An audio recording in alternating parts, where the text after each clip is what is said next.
is an old story. GCCs, or Global Capability Centers in India, started about 25 years ago. It's a revolution that has been quietly starting. Now we have thousands of GCCs all over, employing millions of Indians and giving them the best opportunities that is only available to developed countries. And this discussion is going to be all about that, and also the average GCC learner and how it is such an accessible skill in India today. We have with us Rajiv, CEO of Ansrsource, Vikram, Learning Transformation Leader at Ansrsource, and Rachel, Chief Innovation Officer at Ansrsource. Rajiv, I want to start with you. Why GCCs? Well, global capability centers, in India and throughout the world are, a relatively well-known concept now. People are seeking the best talent all over the world to be able to do the things they need to do as an organization to stay competitive. When we started Ansrsource, actually the predecessor company to Ansrsource was the pioneer in establishing global capability centers here in India. And at the time, a lot of companies were trying to access technology talent that they did not have access to in the numbers that they did in India compared to their home markets. And so that was the impetus for looking globally for this kind of talent. And so it was very much they had a need and they were trying to fill the need. As we have watched the GCC market over the past 20 years, and India in particular, we've seen an evolution in talent and an evolution in the value proposition from GCCs. And that is, it has moved from being very much about accessing talent to now being able to be a technology-forward organization that is innovating through the GCC. And that is definitely a very strong shift in how India delivers value and how GCCs deliver value. And because of that, the learning imperative at these organizations is becoming front and center. They need people with a growth mindset. They need people who can help drive innovation inside of their companies, and they need people who can discover opportunities for innovation. And that is a different ask than these organizations had 20 years ago. So being a company that has been based in India for the last 2 decades and watching the evolution of the business landscape and of the technological landscape and of the talent pool, we really feel now is the time to bring learning best practices back home to India and into these organizations. Yeah. I love that about us because it's bringing the best practices. Rachel, how do you view this? I think what you just mentioned is exactly where our strength comes into play, is we do understand the global environment. And from the very first conversations with the GCC, with the leadership, we're seeing that they have a need for people to have this global mindset. They're building those capability centers here in India with people who maybe at the leadership level have worked internationally, but many of the other people have only worked locally. And one of the things that they've asked of us is to help bring that global mindset, to help bring that global perspective. And we're uniquely positioned to be able to do that because most, if not all, of our clients are global organizations that operate in that environment. Yeah.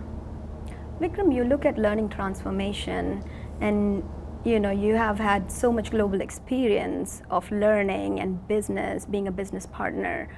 How do you view this challenge of bringing learning to GCCs in India? Yeah. So GCC landscape has been evolving, as Rajiv mentioned, right? And so is the need of the organizational development. We have different layers, the individual contributors, the leaders and the C-suites and the executives.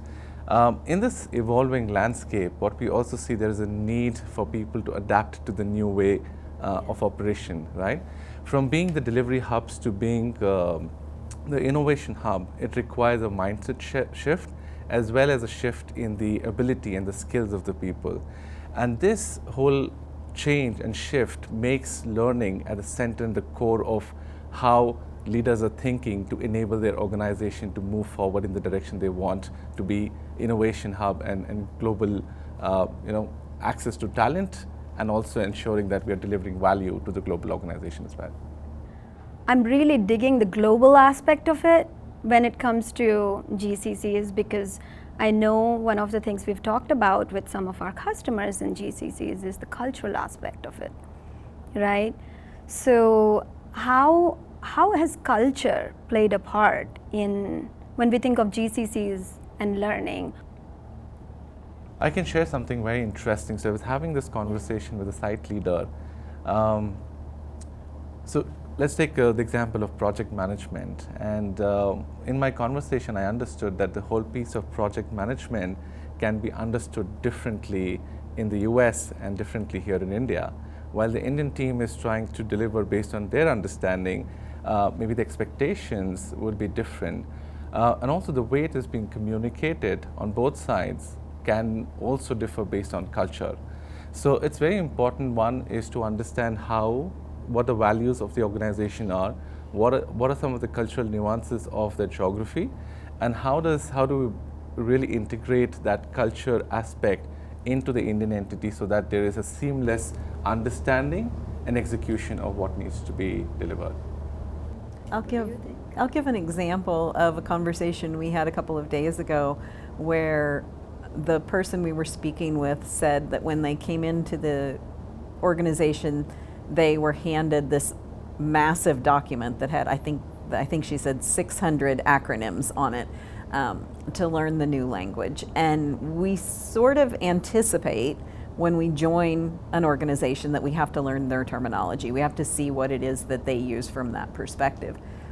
What we don't think about is, are those terms understood the same way? Yeah.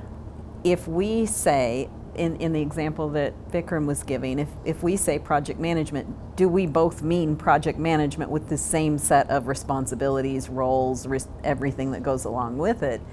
And we don't clarify that in most cases. That's one of the places where learning and development can really help a global capabilities center, especially coming with our mindset and our understanding of what those common misunderstandings are between local entities and global organizations, and how to overcome some of those things quickly. Our goal with the GCCs is to ensure that their employees are able to get up to speed, be autonomous as quickly as possible, and then be able to continue to add value and innovate moving through that. It tends to be a very impatient industry. It wants to get results pretty quickly.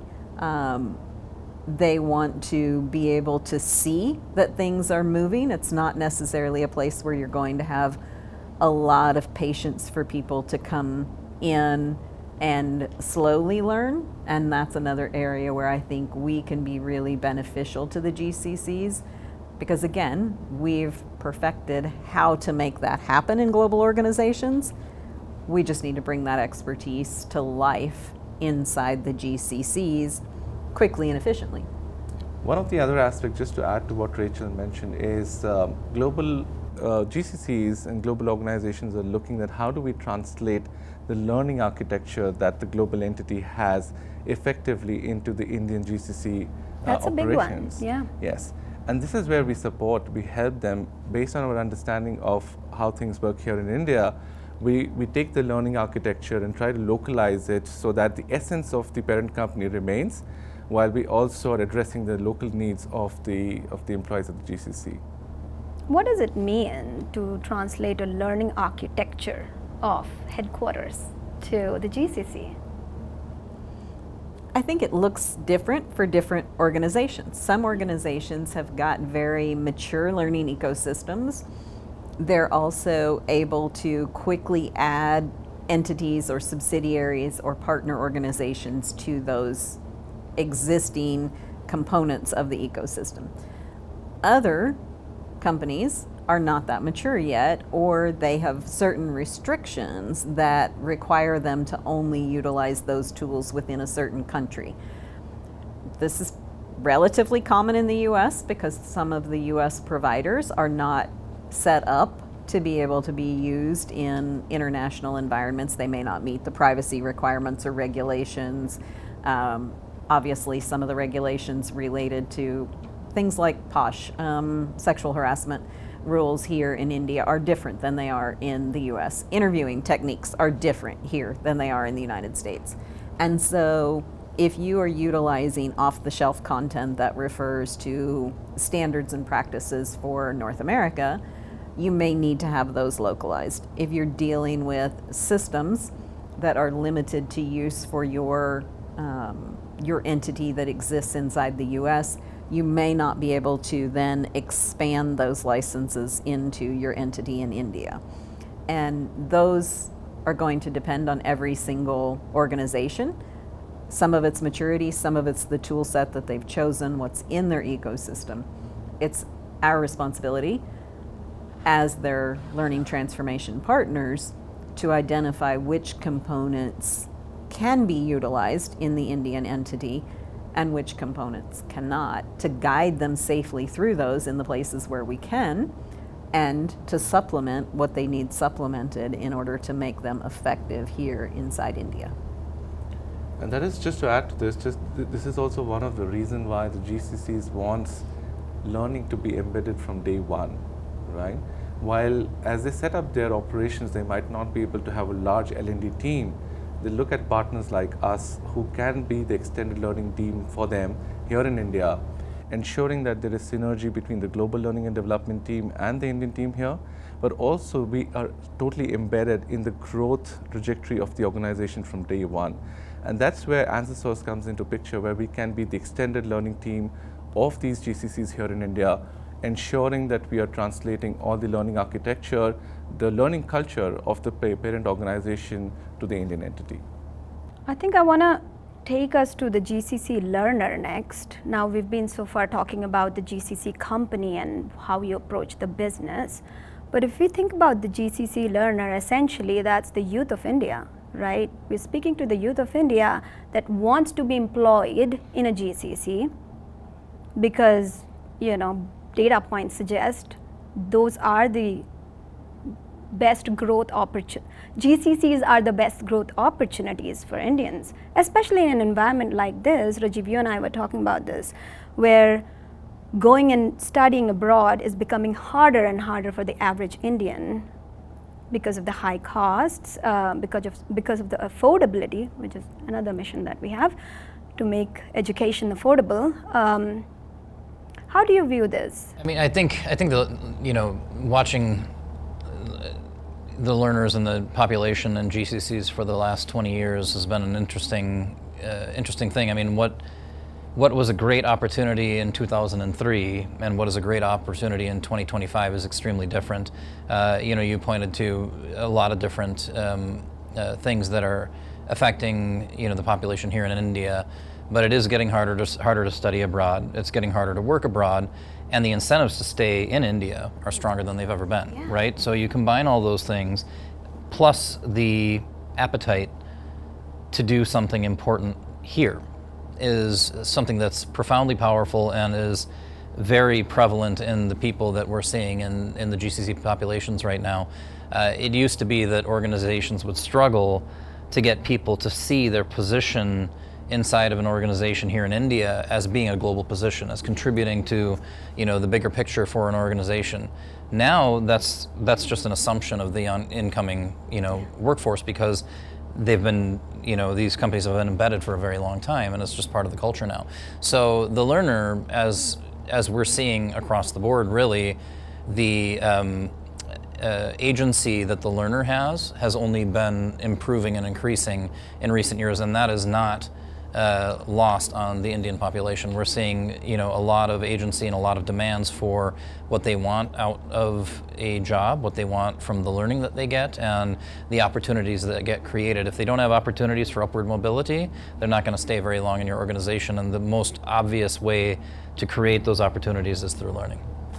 And it's such a learnable skill too, right? Like, to be a successful GCC employee. You have been one, you worked with Hilti for such a long time. It's not a typical GCC, but it's your global company that also has presence in India. You had a glorious career, you have a glorious career.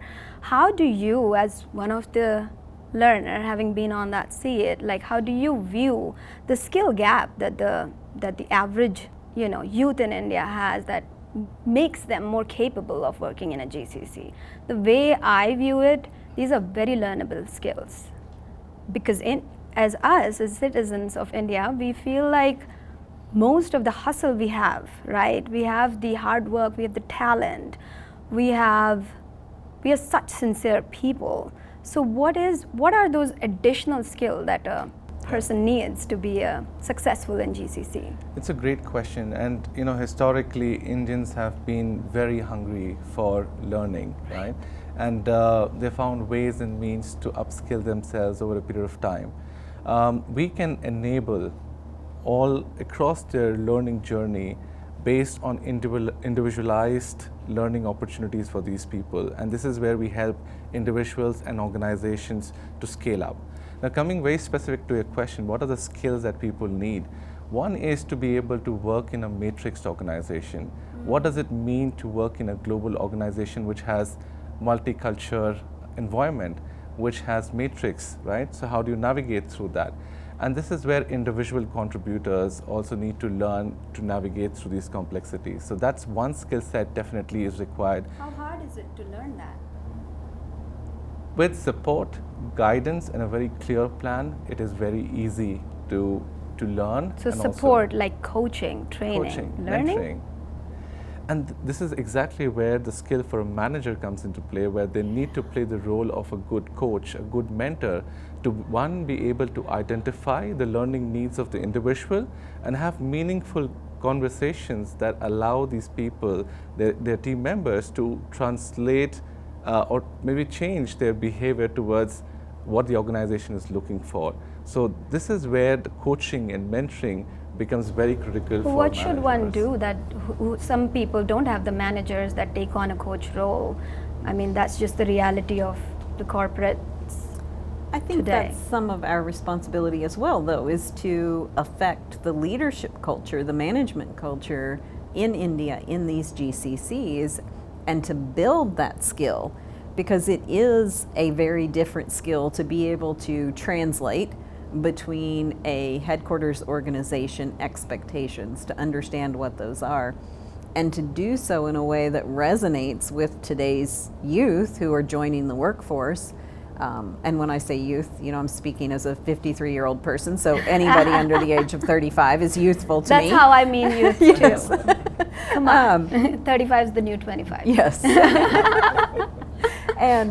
But it's to help understand that the expectations for a combination of leadership skills that comes into place. So you need to hold people accountable, but you need to do so with empathy, with care. You need to translate goals from above, but you need to make them actionable. You need to give clear feedback and take feedback from your team members about what's working and what's not working. Those are not novel management or leadership skills, but they are something that have to be learned, because typically when you come up from an individual contributor, you're going to repeat the same ways that your manager taught you. Whatever was modeled to you is likely to be the type of leader that you are going to then exhibit to your team members. That's not always a good thing. Yeah. Every individual person requires some nuances to their leadership. I'm sure that Rajiv leads each of us differently in the conversations that he has with us, as he should. That's what a good leader does. We have to teach people how to be good leaders, and that's the last place that we want people to have to be struggling or finding their way up. I think that's an area where we can really help the GCCs anticipate what are going to become barriers for them and alleviate those barriers before they become a problem for them. Yeah. I think now you're speaking to the GCC leader, right? But again, the GCC leader is also a learner for us. Absolutely. So we don't just mean what are the individual contributors learning in the organization. We also mean there is such a critical role for entry-level managers, mid-level managers, directors in these organizations, the general management staff in these organizations, all of them are modeling the behavior and need to be modeling what is the DNA of the parent organization. And that's something that can get lost in translation because it seems straightforward. I mean, I know that Vikram gave the example of project manager being a very differently viewed term between India and the US that you wouldn't anticipate. Well, so is a term like holding people accountable. How do we hold people accountable in a global organization that's based in the US? Well, we give them clear goals. We give them opportunities for one-to-one conversations with us. We give them the competency and the confidence that they'll be able to do that task. We change our leadership approach to doing that. Now, is that always going to be understood if that's how the parent organization does it, or the headquarters organization? Is that always going to be understood in the GCC entity of that's the expectation? Or when I say hold your team members accountable, is it possible that a manager could hear, you know what, be very, very tough on your employees. We need to see results from your employees. That's not what was meant. It's our responsibility to help translate that even at the leadership level. So what I'm hearing is that these are very learnable skills. They need to be learned. They won't automatically happen, or if you wait for 10, 20 years of your career to realize, oh, this is the difference between two cultures, and what I'm doing over and over again is not because I'm incapable, it's because I didn't know project management means X here and Y here. And it's just the awareness of it that changes sometimes. And then there are skills like empathy and difficult conversations that need practice. Then there are presentation as a skill, right? Like as you grow in your career, these skills become more and more important for you to be able to do better in your career. But there is no real academy that teaches these soft skills. I would actually rather we call those people skills. I know, that's why I said soft. Is because we often refer to them as soft skills, but in the GCC environment, in any global organization, those people skills are some of the most critical skills to learn. If we see, and Vikram, correct me if I'm wrong here, but I think attrition is like the second or third biggest problem that we have in GCCs today. Why do most people leave? Do they leave because they're going after more pay or there's not a development opportunity? Of course, sometimes those are the cases, but quite often we leave an organization because the people skills of our managers or our leaders have somehow let us down. And so that is something that I think shouldn't be discounted. It's important to know technical skills, but we're not going to solve an attrition problem with technical skills. Any final thoughts? I absolutely resonate with what Rachel mentioned, right? So it's part of the culture is also how do a leader conduct themselves. And then, of course, people are looking for clarity in terms of development of their role and also what value they can bring. And all of this then culminates into what kind of support they're getting from an experts who can help the whole learning and development journey. One additional point which I want to make is, recently it was a conversation with one of the senior leaders at GCC, and they mentioned that being able to work in an ambiguous environment and being able to comfortably navigate through that is one of the very important skill that is required across all levels in a GCC, because it's almost like a startup culture. It is. Even though it's an established company, so you have like these processes, and then you have this navigation which is not guided. Exactly. Yeah. And more complication. And this has Just to make things just better. to make things fun, there's one more complication. Yeah. The Indian culture, which I think many people who grew up here don't even realize exists that way, is that comfort with not knowing the process, not knowing what the next step is, not having that 100% clear. And to a Western-based global organization, that feels a lot like you're flying by the seat of your pants. And that does not give me confidence that you are going to be able to accomplish what you need to accomplish.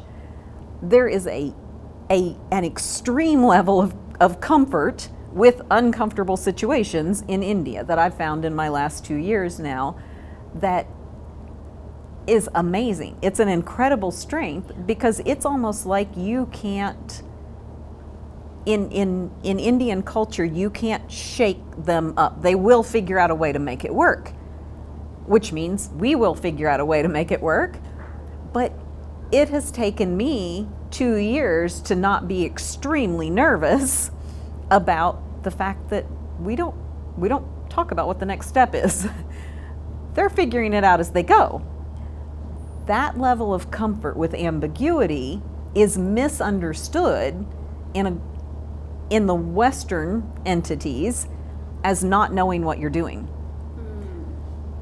It's not that at all. It's we're figuring it out, and we are actually very comfortable with in India with high levels of ambiguity and figuring it out as we go. It's simply not part of the Indian culture that I've experienced, that you explain all of those steps that you're making to do that, and you give comfort back to Western organizations that might not understand that there is a whole lot of activity going on as we're figuring this out. So I want to say that is one thing that I think I've seen very clearly. We have to help GCC employees understand that they need to communicate all the activities that are happening as they're figuring it out. And we need to help the headquarter organizations understand that their GCC employees will figure it out.